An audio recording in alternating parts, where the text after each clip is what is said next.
Hello dear students, welcome to online classes of Shri Mahavir education hub Kishangarh Renwal. Our topic is integration. Okay, हम integration discuss कर रहे हैं और हम आरबीएससी की एक्सरसाइज 9.1 कर रहे हैं, जिसका क्वेश्चन नंबर 14 यहाँ पर आपको बोर्ड पर दिख रहा होगा। देखिए हम ऐसे इंटीग्रेशन कैसे करेंगे, dx upon root 1 plus x minus root x.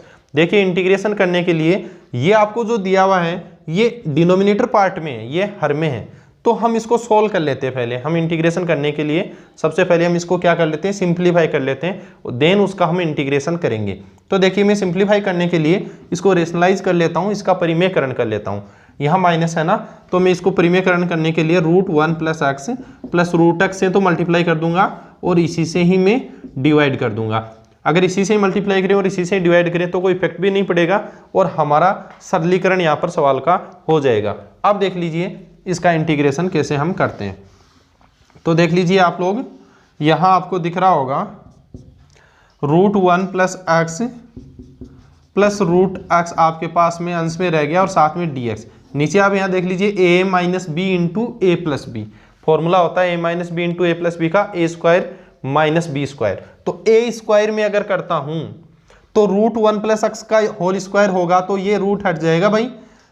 a minus b a plus b class 7th standard का एक छोटा सा फॉर्मूला है, a square minus b square. तो a square root 1 plus x का स्क्वायर होगा तो रूट गया, ठीक है, minus b square root x का स्क्वायर तो एक्स गया, एक्स से एक्स कैंसिल, नीचे 1 रहा, 1 का डिवाइड करो तो सेम आपके पास में यही आ जाएगा इंटीग्रेशन। एक तो रूट 1 प्लस एक्स का इंटीग्रेशन हो गया, dx अलग अलग करने के बाद नीचे तो एक का भाग दिया, एक का डिवाइड किया, कोई इफेक्ट नहीं पड़ा, प्लस रूट एक्स dx। अब हम इसको इंटीग्रेट कर लेते हैं। अब इसका इंटीग्रेशन हम कैसे करेंगे वो आप देख लीजिए भाई।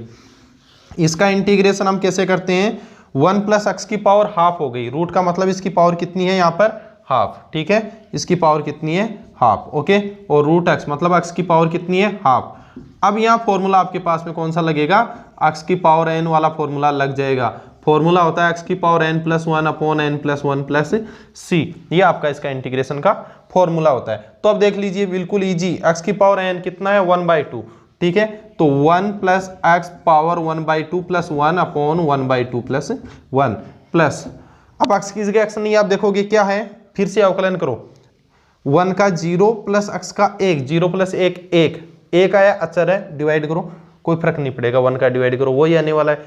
तो देखिए प्लस एक्स की पावर 1/2 का एक्स की power 1/2 plus 1 upon 1/2 plus 1 plus c.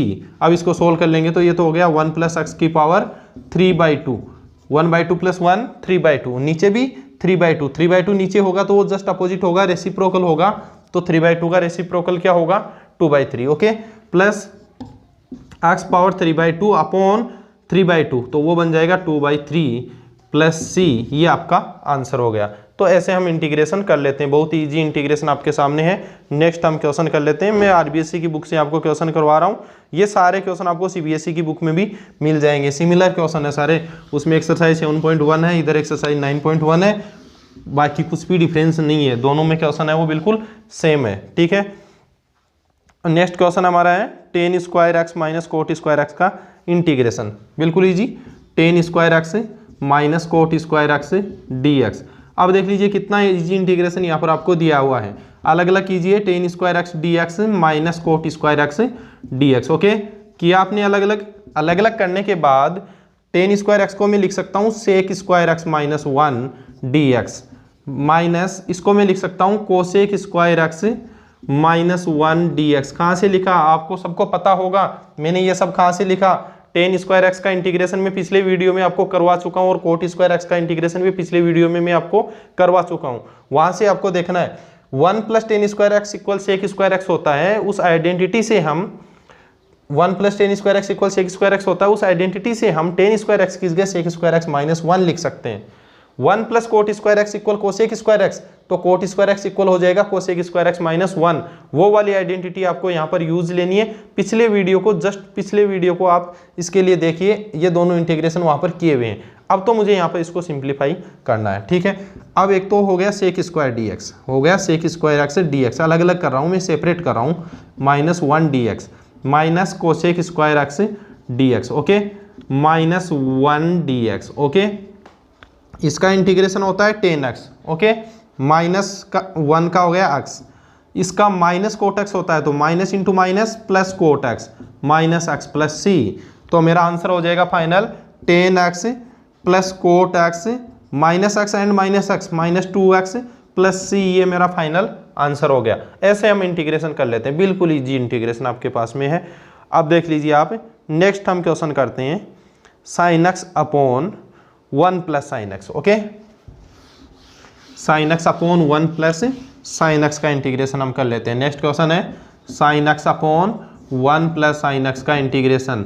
अब देख लीजिए बच्चों, आपको यहाँ पर जो डिनोमिनेटर दिया है उसमें 1 प्लस साइन एक्स 2 पार्ट देती है, जो हर है उसमें 1 प्लस साइन एक्स लिखा है। u अपॉन v का इंटीग्रेशन मैंने आपको बताया नहीं, आपको ही समझ में आ रहा होगा इस क्वेश्चन को करने के लिए हमें क्या जुगाड़ लगना पड़ेगा। इसको करने के लिए हमें क्या करना होगा, त्रिकोणमिति का यूज करना होगा, ट्रिग्नोमेट्री का यूज करना होगा। क्लास 11th की ट्रिग्नोमेट्री का चैप्टर नंबर 3 आप अच्छे से कर लो, उसके फॉर्मूलाज यहाँ यूज हो रहे हैं, उसके आइडेंटिटीज यहाँ पर यूज हो रही है ना। उन सब आइडेंटिटी आपको आ रही है तो डिफरेंशिएशन इंटीग्रेशन में प्रॉब्लम नहीं आएगी, ठीक है। अदरवाइज तो आपको आती रहेगी, आगे भी इंटीग्रेशन जैसे जैसे अपन लेवल के करते जाएंगे और आइडेंटिटीज की आपको प्रॉब्लम आएगी, तो वो सब वहाँ से लर्न कर सकते हो आप, ठीक है। अब इसको मैं सिंप्लीफाई करूंगा। पहले आपको पता है यू अपॉन वी का इंटीग्रेशन मैंने आपको बताया नहीं है, इसको मैं सिंप्लीफाई कर देता हूँ। इसको सिंप्लीफाई कैसे करूंगा देख लीजिए, मैं इसको सिंप्लीफाई करने के लिए एक जुगाड़ लगा रहा हूँ, वो है 1 प्लस साइन एक्स यहाँ लिखा हुआ है, 1 माइनस साइन एक्स से मल्टीप्लाई कर देता हूँ मैं, 1 माइनस साइन एक्स से डिवाइड कर देता हूँ, ट्रिग्नोमेट्री की हेल्प ले रहा हूँ मैं। ओके, अब ये दोनों मल्टीप्लाई जब होंगे, साइन एक्स यहाँ मल्टीप्लाई होगा तो बन जाएगा साइन एक्स, ठीक है भाई। ये साइन एक्स यहाँ मल्टीप्लाई होगा तो माइनस का साइन स्क्वायर एक्स बन जाएगा। ओके, ये a plus b into a minus b, ये क्या बनेगा, a plus b into a minus b, a square minus b square. Okay, देखिए a प्लस बी समझिए इसको आप, a माइनस बी समझिए, a plus b into a minus b को मैं लिख सकता हूँ a square minus b square, तो 1 का स्क्वायर 1 माइनस साइन एक्स का square sine square x. Okay, ठीक है। अब देख लीजिए आप, इसको तो सेम रहने दो, जो न्यूमरेटर में है, अंश में जो है उसको सेम रहने दो। 1 माइनस साइन स्क्वायर एक्स होता है मैथ्स में कोस स्क्वायर एक्स, बच्चा इसको जानता है आइडेंटिटी के according. 1 plus sign square x 1 minus sign square x equal कोस स्क्वायर एक्स। कौन सी आइडेंटिटी यूज की है मैंने, sign square x plus cos square x equal 1 वाली यूज की है। ओके, अब देखिए मैं इनको अलग अलग कर लेता हूँ, सेपरेट कर लेता हूँ, ठीक है। तो सेपरेट करूंगा तो देखिए क्या होगा, सेपरेट करूंगा इनको तो ये क्या बनेगा, एक तो बन जाएगा sine x upon cos square x, okay, D x, और एक बन जाएगा sign square x upon cos square x d x. अब देखिए यहाँ कोस स्क्वायर एक्स है, मतलब कोस स्क्वायर एक्स को मैं ऐसे भी लिख सकता हूँ, cos x dot cos x, कोई प्रॉब्लम आपको नहीं होनी चाहिए। Sine x upon cos x हो गया टेन एक्स, ये कोस एक्स ऊपर गया तो बन गया सेक एक्स, माइनस ये बन गया tan square x, sine square x upon cos square x tan square x. Sec x tan x का तो डायरेक्ट इंटीग्रेशन हो जाता है सेक एक्स, इंटीग्रेट कर दिया मैंने, इसलिए मैंने इंटीग्रेशन का जो साइन है ये हटा लिया, चिन्ह हटा दिया, ठीक है, ये वाला। माइनस टेन स्क्वायर एक्स को मैं लिख सकता हूँ sec square x minus 1 integration करने के लिए। ओके, अब देख लीजिए आप, सेक एक्स ये तो इंटीग्रेट हो चुका है, माइनस अलग अलग करूंगा तो sec square x d x का इंटीग्रेशन होगा टेन एक्स माइनस 1 का होगा माइनस एक्स प्लस सी, ये मेरा आंसर हो गया। ओके, ये मेरा आंसर हो गया, ठीक है। अब ये इंटीग्रेशन मेरा कंप्लीट है, ठीक है। नेक्स्ट क्वेश्चन आप देख लीजिए, 1 अपॉन 1 माइनस कोस एक्स, बिल्कुल easy, 1 upon 1 minus cos x, 1 upon 1 minus cos x, 1 upon 1 minus cos x d x, बिल्कुल इजी इंटीग्रेशन है। वही बात आपको यहाँ पर करना है, वही वर्किंग आपको यहाँ पर करना है। क्या करना है आपको यहाँ पर, 1 अपॉन 1 माइनस कोस एक्स है, इंटू कीजिए 1 प्लस कोस एक्स से और डिवाइड कीजिए 1 प्लस कोस एक्स से, सिंप्लीफाई कीजिए। ट्रिग्नोमेट्री फंक्शन होते हैं उनको इंटीग्रेशन डायरेक्टली नहीं हो रहा है वो, तो हम उसको क्या करेंगे, सिंप्लीफाई करेंगे, पहले सरल करेंगे उसको, आइडेंटिटी यूज करके या कोई ना कोई जुगाड़ लगा करके हम उसको पहले सरल कर लेते हैं। इस बात का आपको ध्यान रखना है कि ट्रिग्नोमेट्रिक जो आइडेंटिटीज आ जाए या कुछ ट्रिग्नोमेट्रिक फंक्शन आ जाए, उनका इंटीग्रेशन डायरेक्टली नहीं हो रहा हो, तो हम कोई भी आइडेंटिटीज को सर्वसमीकरणों को लगा करके पहले उनको सिंप्लीफाई करेंगे। तो मैं इसको थोड़ा सिंप्लीफाई करने के लिए 1 + cos x से मल्टीप्लाई और 1 + cos x से डिवाइड कर रहा हूँ। ये आपको एग्जाम में कैसे पता चलेगा, आप डायरेक्ट इंटीग्रेशन करोगे तो 1/x का इंटीग्रेशन log x होता है, लेकिन ये x तो है नहीं, 1/1 - cos x है। फिर से डिफ्रेंशिएट करते हैं तो वही वेरिएबल आ जाता है। cos x का इंटीग्रेशन डिफ्रेंशिएशन है वो sin x होता है, -sin x होता है, तो वो वेरिएबल आ गया। तो वो सब जुगाड़ यहाँ नहीं चलेगा। हम अवकलन में तो हम क्या करते हैं, डिफ्रेंशिएशन में तो x की जगह x नहीं है, दोबारा किया, चाहे कांस्टेंट आए चाहे वेरिएबल आए, उसको मल्टीप्लाई करते जाते हैं चेन सीरीज से। लेकिन समाकलन में ऐसा नहीं करते हैं। फिर से अगर कांस्टेंट आ जाता है तो डिवाइड कर देते हैं समाकलन करने के लिए, और फिर से डिफरेंशिएशन करने पर वेरिएबल आ जाता है तो कोई ना कोई और मेथड हम सोचते हैं। तो इसके लिए पहले हम इसको सरल कर लेते हैं। तो ये मेरे पास में बन गया 1 + cos x upon a - b × a + b a² - b², a - b × a + b a² - b², a square 1 का square 1 minus b² cos² x okay dx okay. अब देख लीजिए, मैं इसको तो कर रहा हूँ रफ यहाँ से, अब यहाँ इसको कर रहा हूँ सेपरेट करने से पहले एक चीज़ और देख सकते हो आप, क्या देखोगे आप, 1 + cos x upon 1 - cos² x क्या होता है, sin² x। 1 - cos² x क्या होता है, sin² x। बिल्कुल शानदार चीज़ है। अब आप इसको अलग अलग कर लीजिए, 1/sin² x dx plus cos x upon sin² x dx। अब इंटीग्रेशन इतना इजी हो जाएगा, फॉर्मूला बन गया डायरेक्टली फॉर्मूला बन गया। ये 1/sin² x बन गया cos² x dx माइनस ये देखिए cos x upon sin² x। एक साइन तो मैं इधर यूज ले लेता हूँ, पहले भी किया है ना लास्ट क्वेश्चन में, sin² x को sin x dot sin x लिख सकता हूँ ना, ठीक है। cos x upon sin x बन गया cot x। एक sin x नीचे वाला मैंने काम में ले लिया, अब एक sin x नीचे और रह गया, वो ऊपर ले गया तो बन गया cosec x dx।